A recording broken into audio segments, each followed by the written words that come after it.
si me escuchan, si están viendo todo en pantalla.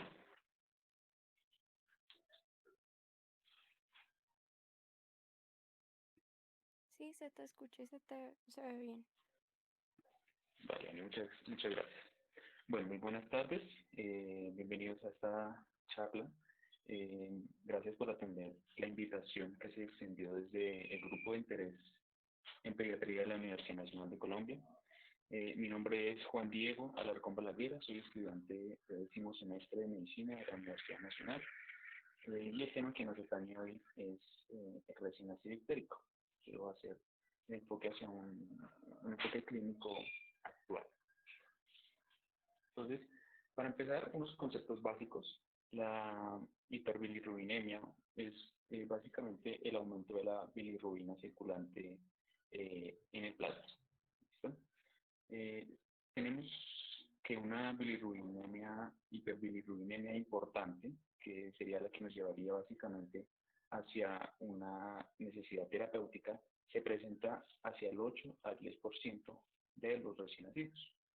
Mientras que la ictericia es la manifestación clínica de esos niveles elevados de bilirrubina, que se presentan básicamente cuando los niveles de bilirrubina están entre 4 y 5 miligramos por decilitro, es cuando podemos empezar a ver eh, esa manifestación clínica que consiste en un color básicamente amarillento de la piel y de las mucosas. La ictericia sí tiene una incidencia más alta, es alrededor del 60% de los nacidos a término y de los prematuros en el 80%. Es decir, el 60 y el 80% de los recién nacidos, tanto a término como pretérmino, tenemos ictericia y van a necesitar alguna intervención terapéutica alrededor del 8 a 10% de esos niños. Bueno, para empezar a hacer una diferenciación, digamos, sencilla y que nos ayuda mucho a entender las cosas, es la ictericia fisiológica y la ictericia patológica. La ictericia fisiológica es aquella que aparece dentro de las primeras 24 horas de vida generalmente. ¿Listo? Es una ictericia que tiene una intensidad moderada a leve y que generalmente se presenta dependiente de la bilirrubina conjugada. ¿No?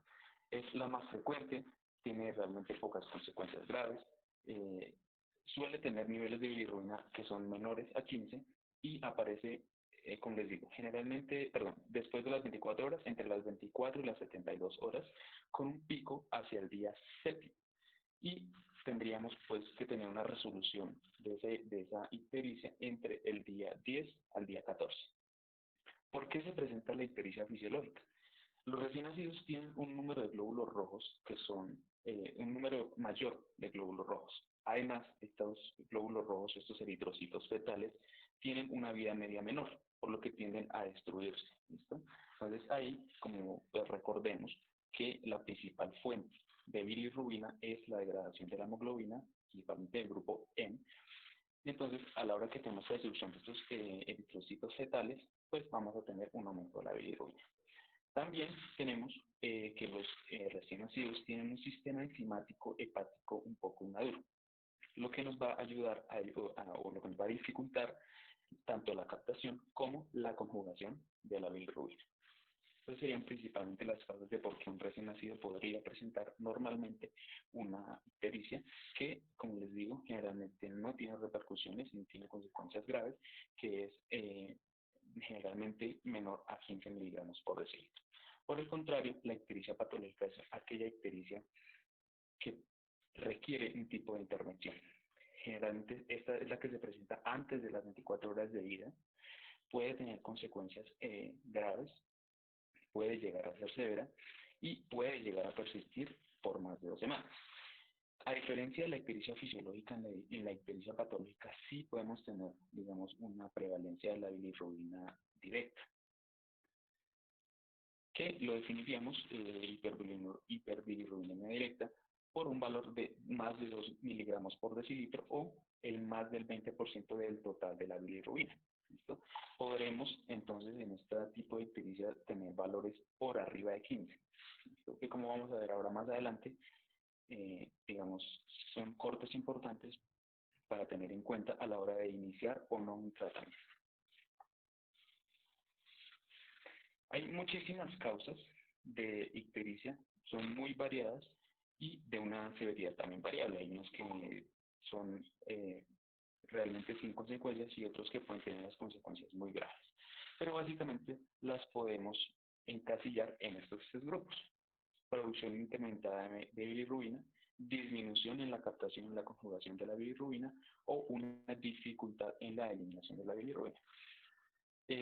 Digamos que finalmente, sin importar cuál sea la causa de la ictericia, el abordaje inicial siempre va a tender hacia la fototerapia como tratamiento inicial. Pero me interesa que conozcamos muchas causas de ellas, porque hay algunos puntos en los que podemos intervenir como personal de la salud, y no solo en el recién nacido, muchísimo antes. Antes me refiero desde el control prenatal e incluso desde la consulta preconcepcional.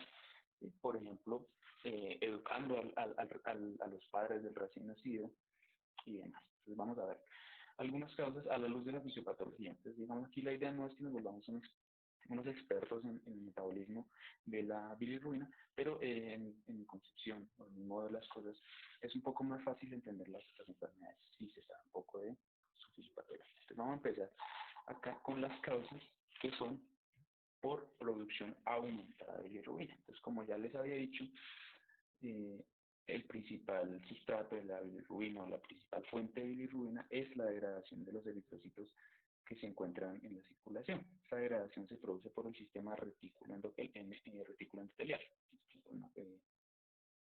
sistema mononuclear fagocítico. Entonces, los eritrocitos suelen tener una vida media de 120 días en la circulación. Como les dije, esto es un poco menor. Los eritrocitos fetales se destruyen y se separan en el grupo N y en la globina, que pues va a decir después, eso es otro cuento, que la globina se va a degradar en aminoácidos y estos van a ser sustrato para la maquinaria de síntesis proteica de las células. Ahora lo que nos compete es el grupo N. El grupo N es tomado por la hemoxidasa y es degradado en biliverdina, monóxido de carbono y hierro. Este monóxido de carbono va a ser expulsado, va a ser eliminado por vía pulmonar, y el hierro va a ser transportado al hígado. Entonces, nuevamente lo que nos compete hoy es la bilirrubina. La bilirrubina, por acción de la biliverdina reductasa, se va a convertir en bilirrubina no conjugada. Esta bilirrubina, importante señalar, no es es un anión y no es soluble en agua. Por el contrario, es liposoluble. Entonces, ¿aquí qué causas podemos tener? Digamos, de hecho son la mayoría de las causas están encasilladas en este grupo: la producción incrementada. Podemos tener la ictericia fisiológica, como estaba mencionado antes, de un recién nacido, que aumenta la destrucción porque los glóbulos tienen un menor tiempo de vida. Pues ahí tenemos la ictericia fisiológica. Las hemolíticas: hay mayor destrucción de glóbulos rojos puede ser una incompatibilidad del grupo RH, una incompatibilidad del grupo AB, ¿sí? Otra importante es la deficiencia de 6-GP deshidrogenasa, glucosa fosfato deshidrogenasa. Esta es una enzima que está en los eritrocitos, tiene una función de homeostasis y ayuda al eritrocito a soportar el estrés oxidativo. Entonces, en el momento en el que hay un déficit de esta enzima, el eritrocito va a ser más sensible al estrés oxidativo, se va a romper más fácil y más bilirrubina. Algunas enfermedades que alteran la morfología del glóbulo rojo, como la esferocitosis, algunas hemoglobinopatías, ustedes conocen o habrán escuchado hablar de la anemia de células falciformes, las talasemias, un niño con policitemia también pues destruye los glóbulos rojos, y es frecuente, digamos, en los niños que podamos tener como producto del trabajo de parto algunas hemorragias o fracturas en caput sucedáneo, en un cefalohematoma. Digamos que la fractura que es más frecuente es la fractura de clavícula, ¿sí? Pues podríamos encontrar este tipo de hematomas o fracturas que nos van a hacer una liberación de glóbulos rojos que se van a destruir. ¿Listo? Otro punto importante aquí en la producción aumentada, que no es totalmente Es decir, la lactancia materna es de lo que les voy a hablar, no es totalmente dependiente del aumento de la producción de la bilirrubina. Y lo vamos a ver más adelante porque la lactancia materna no es solo de la producción, sino de otro grupo también. Algunos medicamentos, entonces, como les vamos a ver aquí enseguida, una vez que la bilirrubina no conjugada pasa a la circulación, se tiene que unir a la albúmina para eh, transportarse dentro de la circulación. Hay algunos medicamentos, o sea, como sabemos, la albúmina es básicamente el sistema de carga por excelencia en la sangre. Esto ya no solo transporta bilirrubina, sino transporta muchísimas cosas. Entonces, hay algunos medicamentos que pueden competir con la bilirrubina por ese sitio de unión en la albúmina. ¿Listo? Y nos van a ocasionar que tengamos una mayor liberación, un mayor porcentaje de bilirrubina libre en la circulación, que cabe mencionar que la bilirrubina libre es la que tiene sus efectos adversos a nivel del sistema nervioso. ¿Listo? Entonces, la streptomicina, algunos niveles aumentados de vitamina K, ibuprofeno, la ceftriaxona, son medicamentos que podrían competir en ese sitio de unión y aumentar la bilirrubina libre en sangre. Dentro de las causas de la disminución, bueno, vamos a hablar un poco de qué pasa después. La albúmina pues transporta la bilirrubina, la lleva hasta el enterocito, hasta el hepatocito, perdón. Allí entra por acción de unas enzimas que se llaman las ligandinas, llega al hepatocito, dentro del hepatocito está la uridil difosfato glucuronidinotransferasa, entonces ahora, de ahora en adelante UDP, que es la encargada de conjugar la bilirrubina. ¿Listo? Entonces, ahí digamos, una de las causas más importantes y las más conocidas es precisamente la deficiencia de esta UDP, que lo conocemos como el síndrome de Crigler-Najjar. Hay dos tipos de este síndrome, tipo 1 y tipo 2. El tipo 1 es un poco más grave porque es un déficit total de esta enzima. El tipo 2 es un déficit parcial, tiene un mejor pronóstico.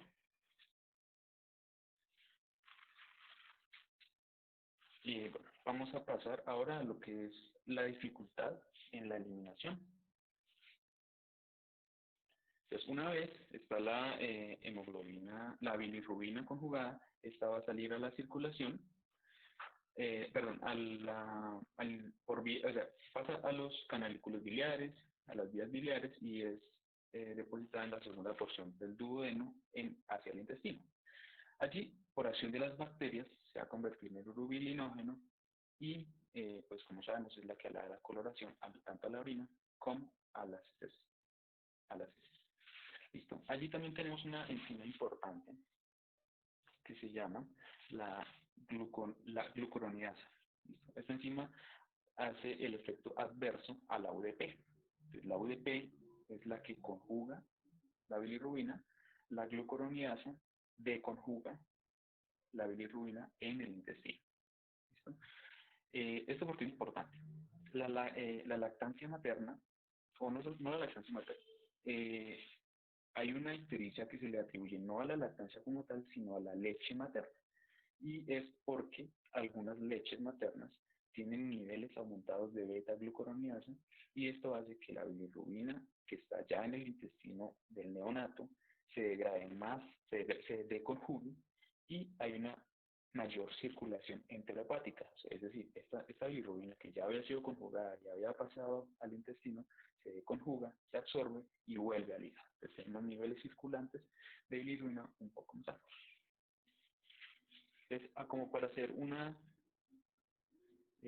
acotación sobre la lactancia materna, cuando hablamos de ictericia que se da por lactancia materna es realmente por una mala técnica de lactancia materna, porque hay una disminución en el volumen y en la frecuencia, y lo que vamos a tener es un recién nacido que va a estar deshidratado, que va a tener una motilidad intestinal disminuida y que va a tener una flora intestinal disminuida. Entonces, si tenemos una flora intestinal disminuida, más acción o sea, es decir, la bilirrubina no se va a convertir en urobilinógeno para ser eliminada y por el contrario, por acción de la glucuronidasa se va a volver a deconjugar y va a aumentar la circulación intrahepática.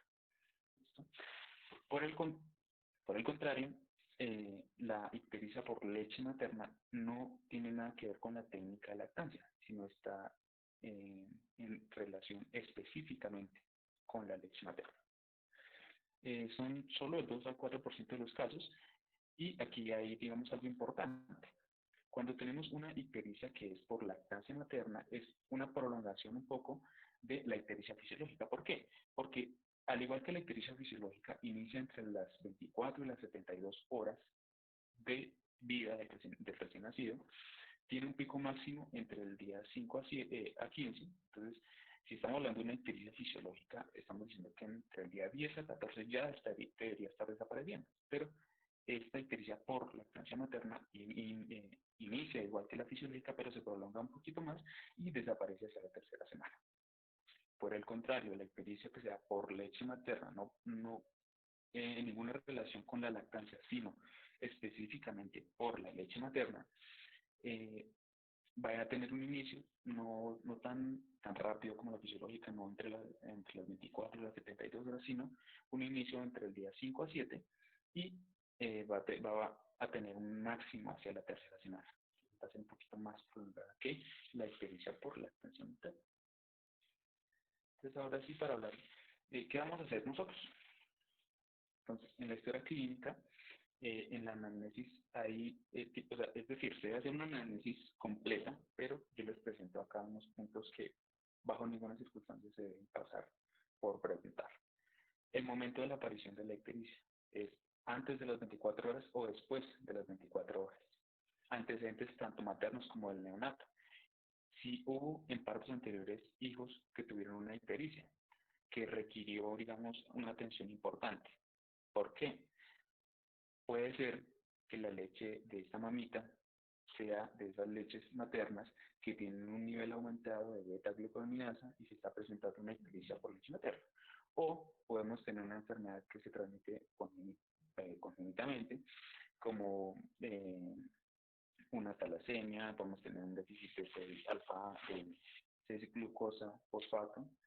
Entonces es importante indagar sobre esos antecedentes.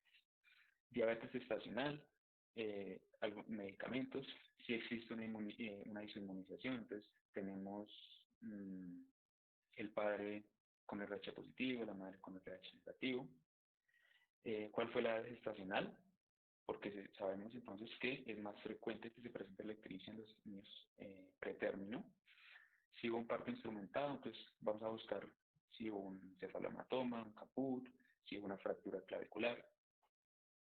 ¿Qué tipo de alimentación está recibiendo? Si está recibiendo lactancia materna exclusiva o si de pronto está recibiendo leche de fórmula. Y vamos a indagar por coluria o acolia, coloración muy amarillenta en la orina o ausencia de coloración en las heces. Esto porque es importante porque se presenta la coluria y la acolia cuando se presentan unos niveles de bilirrubina directa aumentados. Y lo que vamos a tratar de hacer es definir un grupo de unos niños que tienen un factor de riesgo aumentado para tener una hiperbilirrubinemia importante o severa que va a necesitar una intervención. Entonces, aquellos que tienen antecedentes o hermanos con antecedentes de ictericia grave, isoinmunizaciones, policitemias neonatales, estas cosas vamos a meter a esos niños en un grupo de riesgo aumentado. Ahora más adelante vamos a ver por qué. En cuanto al examen físico, ¿qué vamos a ver? El examen físico del niño ictérico se debe hacer con el niño o la niña completamente desnudos y en un lugar iluminado. Se revisa básicamente la coloración de la piel y de las mucosas. La coloración de la piel se revisa haciendo una presión sobre la superficie y se deben revisar las escleróticas, las encías también. Algo a tener en cuenta es que los niños de tez morena es un poco más difícil identificar la ictericia, entonces un poco más acuciosos en esa investigación.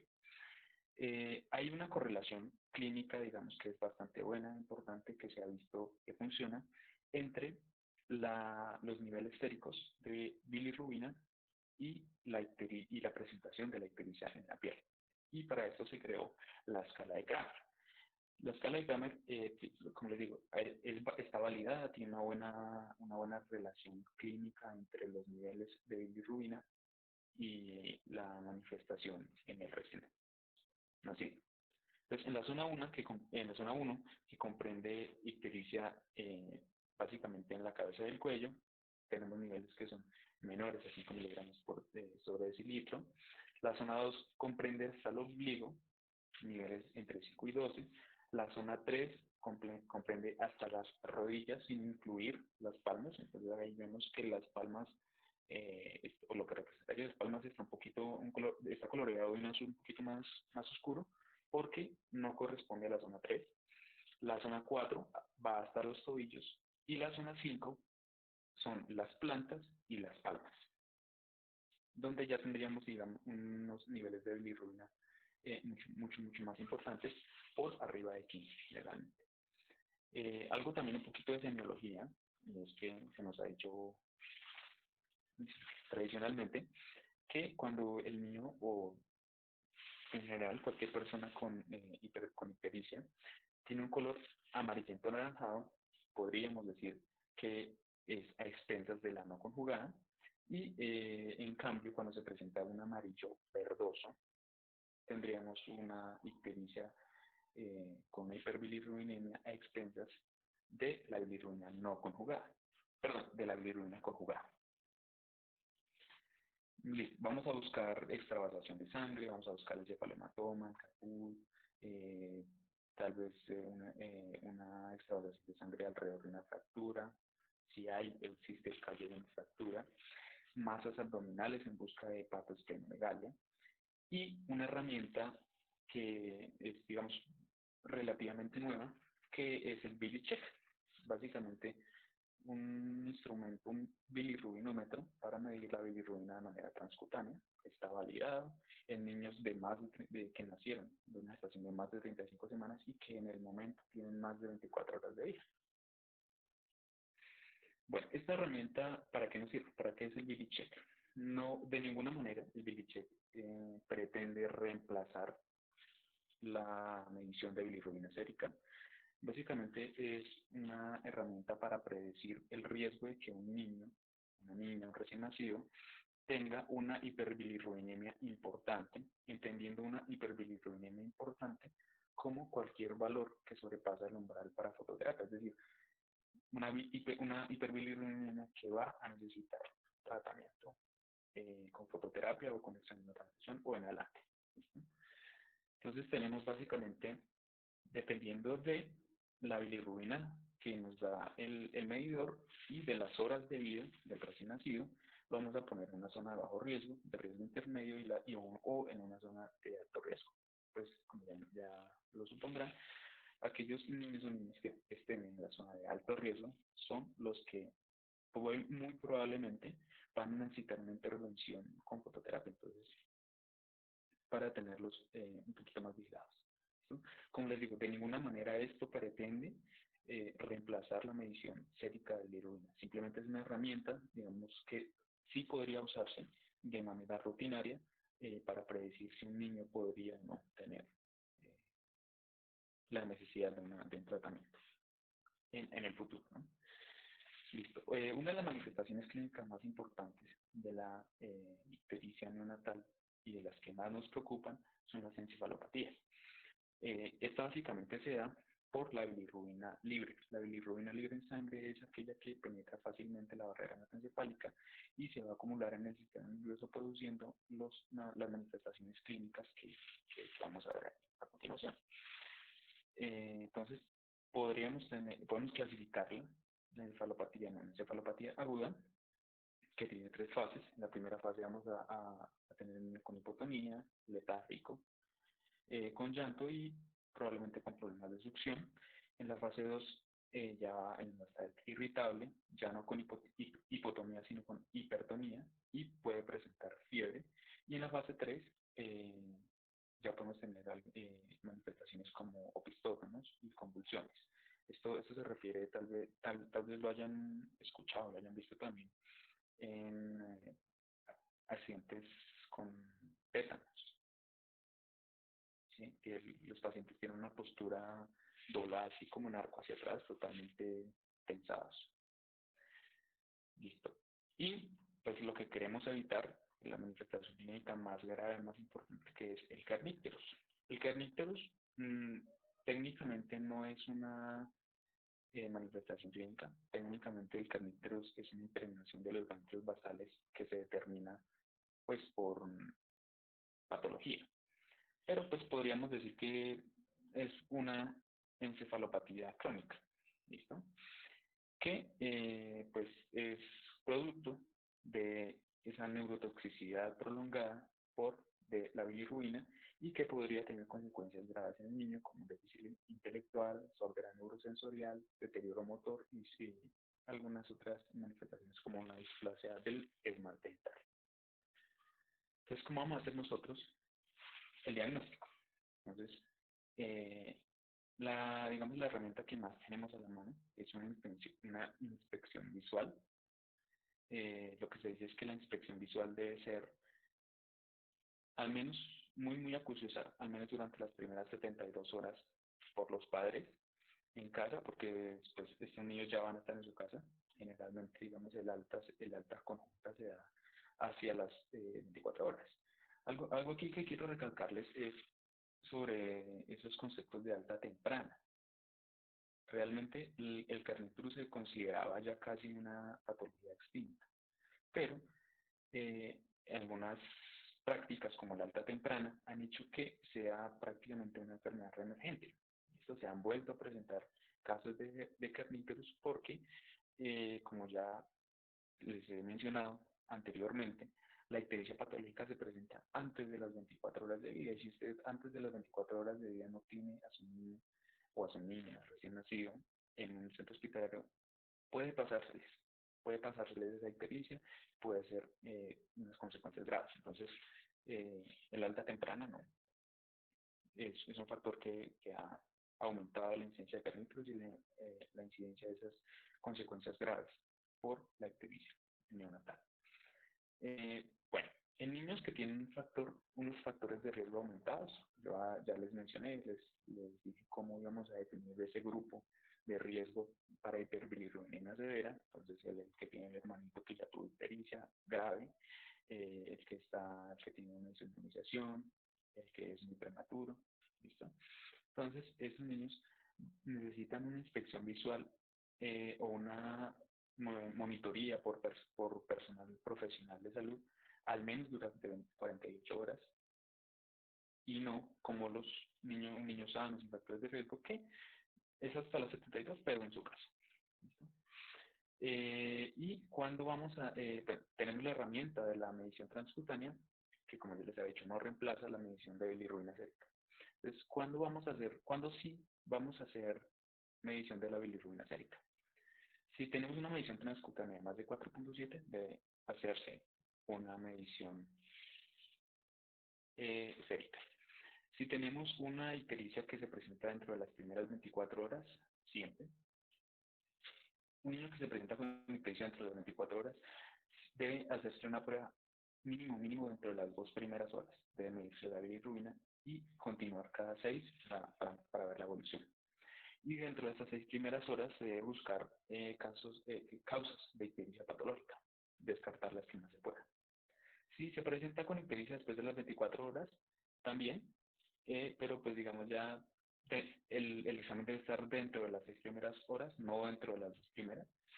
Entonces, básicamente, niño que se presenta con ictericia, niño que le medimos la bilirrubina sérica. ¿Por qué les digo eso? Porque la mayoría de los niños que se presentan con ictericia después de las 24 horas, probablemente no los vamos a tener, o no, ni siquiera vamos a saber que tuvieron ictericia. ¿Por qué? Porque puede ser una ictericia leve, ictericia, digamos, se puso un niño un poquito amarillo en la cara nada más, y los papás no los llevaron a consultar. ¿no? Pero si el papá consulta después de las 24 horas porque su niño tuvo ictericia, de todas maneras, tenemos que medir. Listo. Eh, en un niño que la ictericia le empezó después de las 24 horas, le tomamos su primera prueba. Si la primera prueba está cerca al umbral de fototerapia, o sea, al nivel en que yo digo, este niño necesita fototerapia, si está muy, muy cerca, voy a hacerle un control a las 18 horas. Si es un niño, un niño recién nacido, sano, sin factores de riesgo, que realmente el valor de la bilirrubina está alejado del umbral para requerir fototerapia, eh, puedo alargar, digamos, este control a las 24 horas.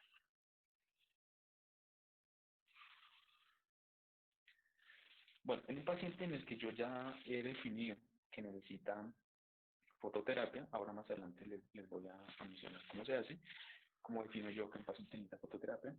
Entonces, en un paciente que yo ya tengo definido que necesita un tratamiento como la fototerapia, vamos a tomar hemogramas, con medición de reticulocitos, biometría hepática total, entonces transaminasas, etc. Grupo sanguíneo y RH, hay que tomar un COM y una bilirrubina inicial para el seguimiento del tratamiento. ¿Cómo se hace el seguimiento del tratamiento de la fototerapia? Entonces, una vez que tomé la bilirrubina antes de iniciar el tratamiento, tomo una cada 6 horas hasta que el niño se estabilice y una vez que se estabilice, la tomo cada 12 horas o de entre 12 y 18 horas. ¿En quiénes yo voy a necesitar una ampliación de un estudio?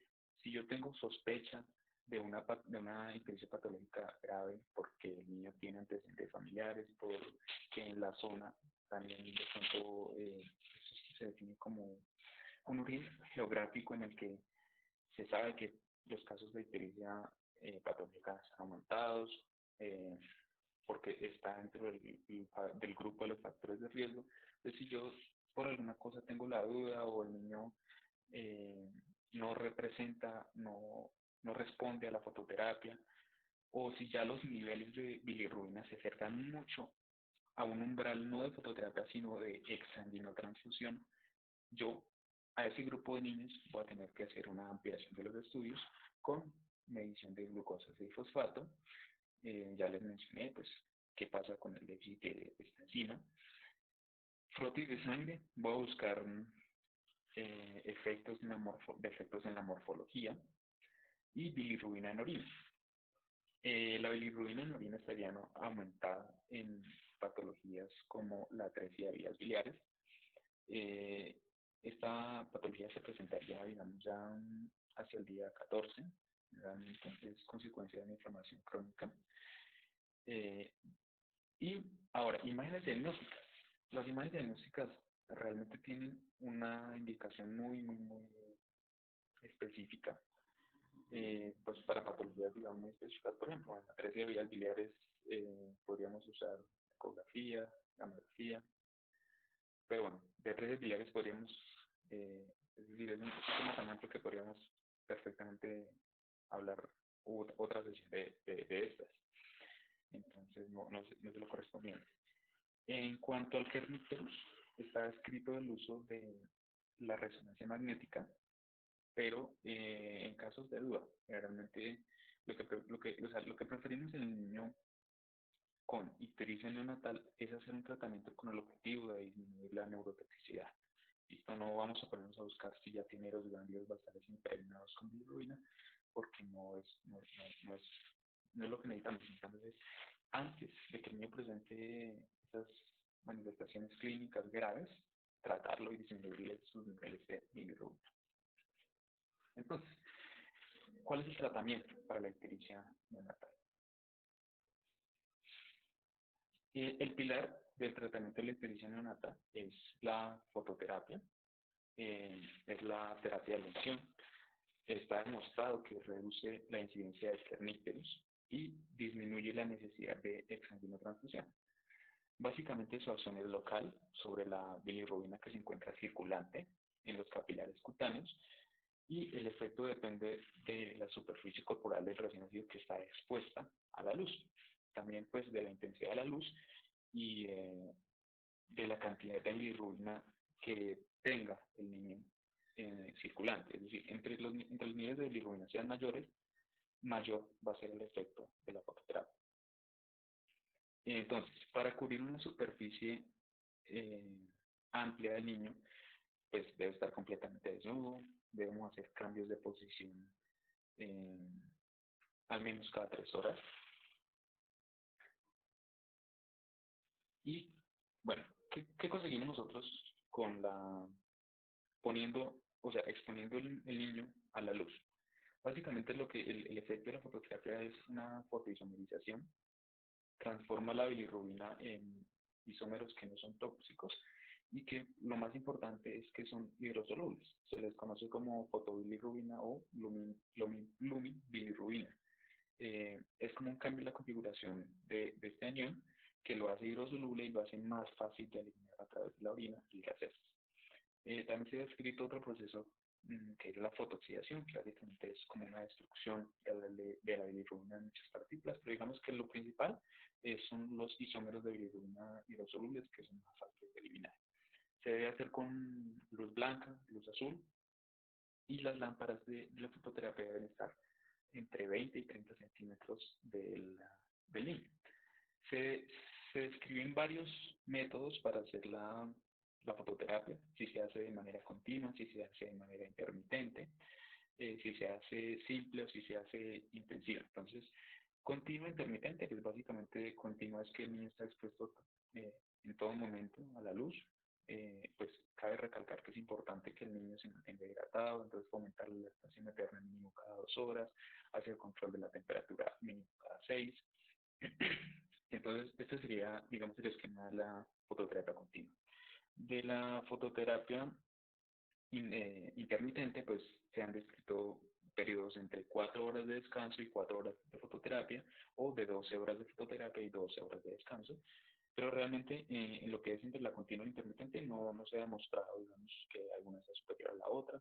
Entonces, básicamente lo que se recomienda es hacer una fototerapia continua con la oportunidad de que el niño lacte al menos cada 2 horas y que se haga un control de la temperatura, porque puede llegar a pasar que los niños eh, o sea, tengan una desregulación de su temperatura y se deshidratan también porque tienen un aumento de las pérdidas insensibles.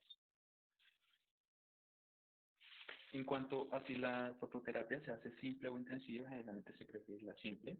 Esto se refiere pues, a una fototerapia. ¿Listo? Intensiva es cuando ponemos más de una fototerapia, es decir, más de una lámpara, y se hace generalmente en casos en los que la fototerapia simple no le está yendo tan bien o los niveles de bilirrubina están aumentando a un nivel muy avanzado o los niños ya están muy cerca al umbral para, para, para decir que requiere exangio transfusión. Entonces, ahí podríamos hacer una fototerapia intensiva, entonces poniendo más lámparas de fototerapia y de pronto acercándolas un poco, no a los 20 o 30 centímetros, sino de pronto hasta los 15. ¿Listo? Entonces, básicamente hay muchas formas, los autores no se han puesto de acuerdo de cuáles son los niveles de bilirrubina para iniciar fototerapia, unos han dicho una cosa, otros han dicho otra.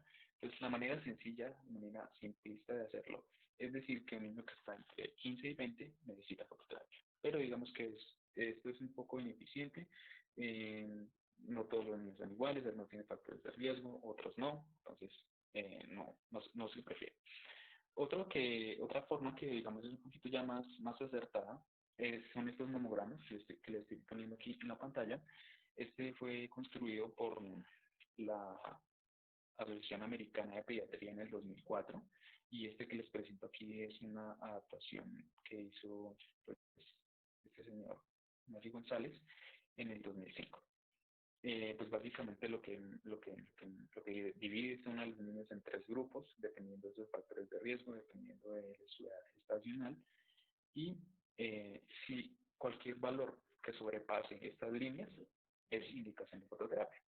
La forma más reciente que se ha escrito es la de las guías NICE, que pues básicamente es similar. Hay unos valores por los que, sobre los que uno dice, este niño necesita fototerapia. ¿Listo? Ahora más adelante tengo la tabla de la NICE. Lo que pasa es que en esa tabla tengo tanto los umbrales de fototerapia como los de exsanguinotransfusión. Entonces la voy a poner ahorita más adelante ya cuando les hable un poquito más de la exsanguinotransfusión. La respuesta máxima de la fototerapia se presenta entre las 2 y las 6 horas de iniciado el tratamiento y voy a retirarla cuando, también hay varias formas, hay varios criterios. El sencillo, es decir, que cuando los niveles de bilirrubina están entre 14 y 15, yo ya puedo retirarla. Pero lo que nos dice la NICE, que es la más reciente, es que cuando yo tenga los niveles de bilirrubina en 3 gramos por debajo del umbral, es decir, ellos tienen unos umbrales para diferentes horas del recién nacido. Entonces, dependiendo de la hora en la que esté él, pues si tiene 48 horas de vida, si tiene 72 horas de vida, 96 horas de vida, hay un umbral específico para cada hora. Y si ya la bilirrubina está 3 gramos por debajo del umbral para esa hora, entonces podría yo ya retirar la fototerapia.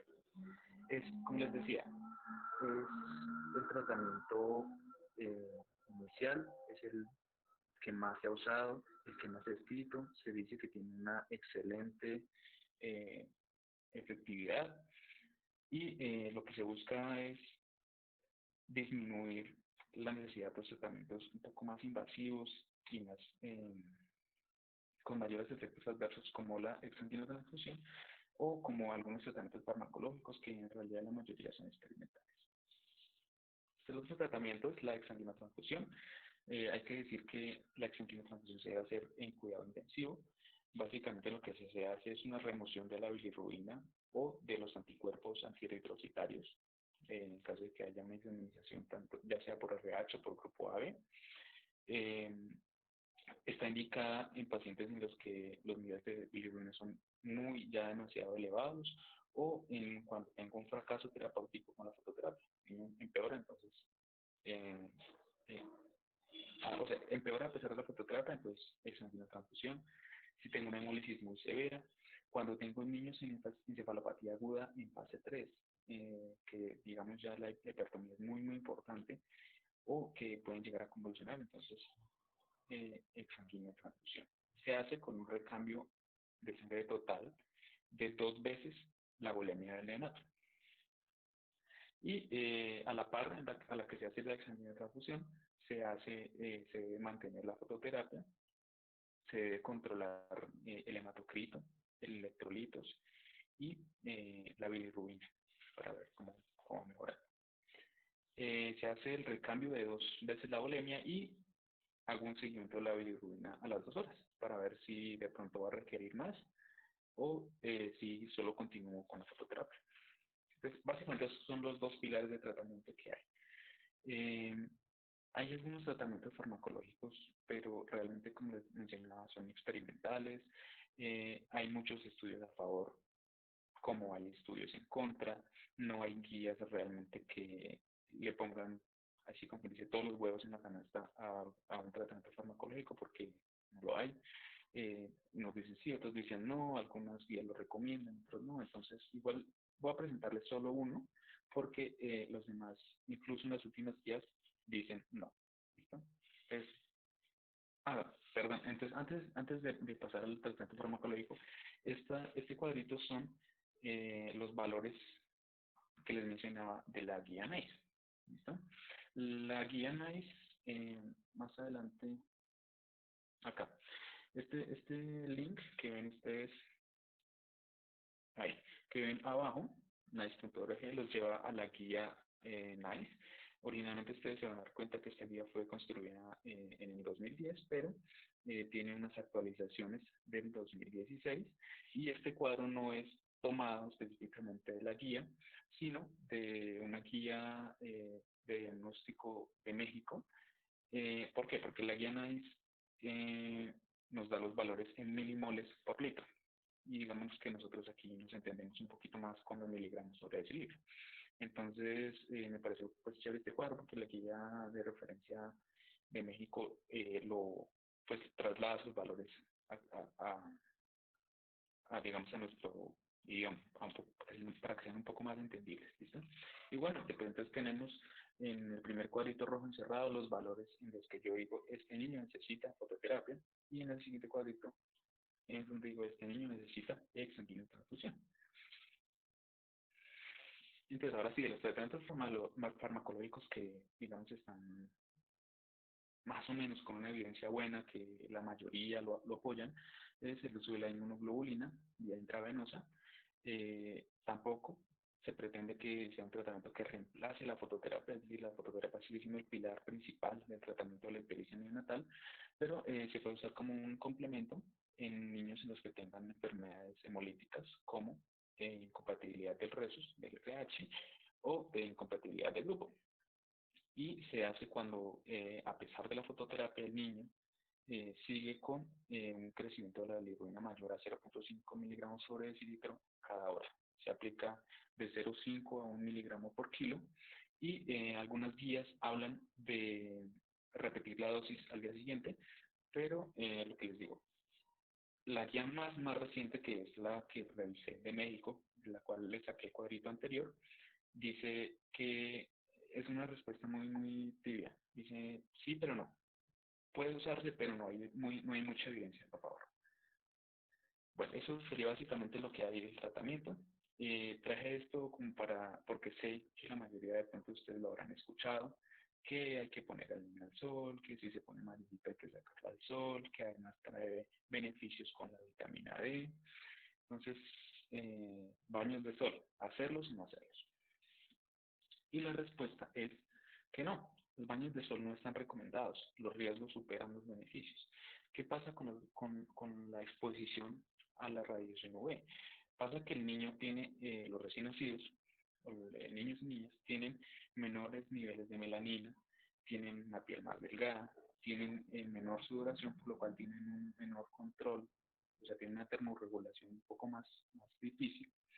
Entonces, lo más importante es que los daños ocasionados por la radiación UV, se dice que debido pues, precisamente a esas condiciones de la piel del niño, que son muy diferentes a las del adulto, la mayoría de los daños ocasionados en la piel por radiación se presentan en los primeros años de vida. Entonces, la Asociación Americana de Pediatría dice que no se debe exponer a los niños a una luz del sol directa antes de los 6 meses. Y en cuanto a los otros beneficios, como digamos ese beneficio en la síntesis de vitamina D, la luz de sol que necesita un niño, o la luz, mejor dicho, que necesita un niño, es la que puede recibir en un lugar iluminado como cualquier otra persona. No debe haber una exposición directa al sol, además podemos tener daño retiniano. Entonces, realmente, los, los baños de sol no están recomendados. Pero pues no hay que desaprovechar la luz del sol, ¿no? Digamos, el futuro está en las energías limpias y renovables, y bueno, entonces para que vean que estuve buscando un poquito más bien posible, lo que se ha hecho es tratar de crear cámaras como cuartos,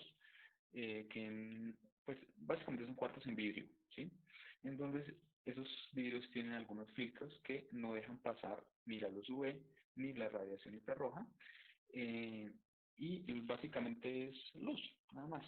Deja solo pasar la luz, evitando los rayos UV. Desafortunadamente, estos proyectos no se han hecho, pues básicamente, o con ese fin de energías renovables, sino en respuesta a, una, a un problema de salud pública que se estaba presentando en países muy pobres, en donde ni siquiera la fototerapia estaba disponible, ¿sí? Entonces tenían un problema importante de salud pública, porque tenían los niños con ictericia, no tenían la posibilidad de darles fototerapia. Muchos niños pues terminaban en una encefalopatía crónica con las consecuencias desastrosas que conocemos. Otros pues terminaban de pronto en terapias con baños de sol, con consecuencias graves, quemaduras, pérdida de la visión, ¿listo? Entonces, lo que ellos trataron de hacer fue esto, pues para aprovechar la luz del sol, pero digamos que no es un tratamiento que esté mundialmente. Hoy en día las lámparas para la fototerapia cada vez se han venido mejorando. Se está estudiando, digamos, la posibilidad de luz LED, que de hecho los estudios dicen que es más eficiente, ¿listo? Con el fin de que sean muchísimo más asequibles, mucho más fáciles de conseguirlos. Bueno, eso es lo que le traía para el día de hoy. Muchas gracias por su atención. Si tienen alguna duda, alguna pregunta, pues estaré encantado de responder.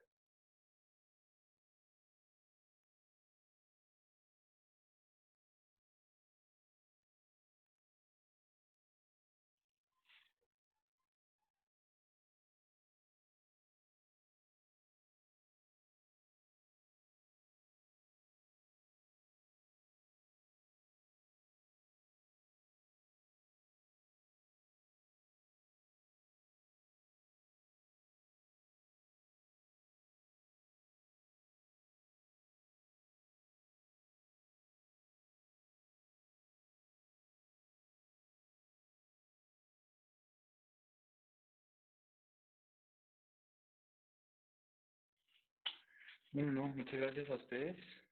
Aquí los baños de sol.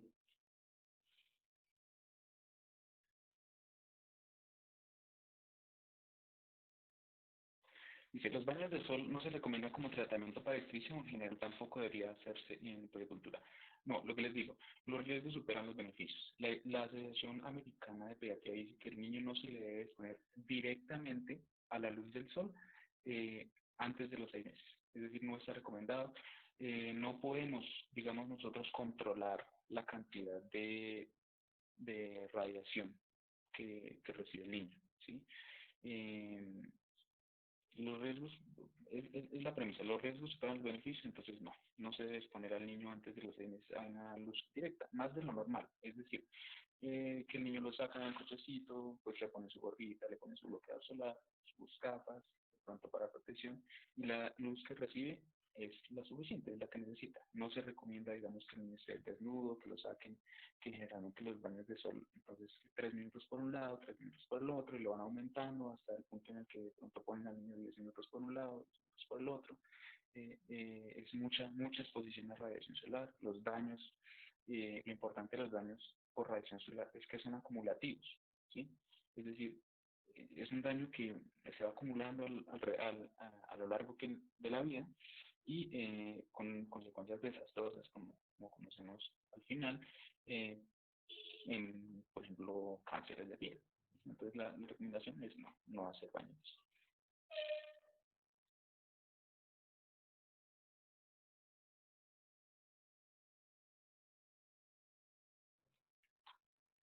Bueno, no, muchas gracias a todos ustedes, a los que estuvieron aquí, poniéndome atención un ratico. Muchas gracias a José y en general a todo el grupo de interés, a todo el grupo de PIC por la oportunidad. Y pues, sin no es más, que tengan todos una buena tarde.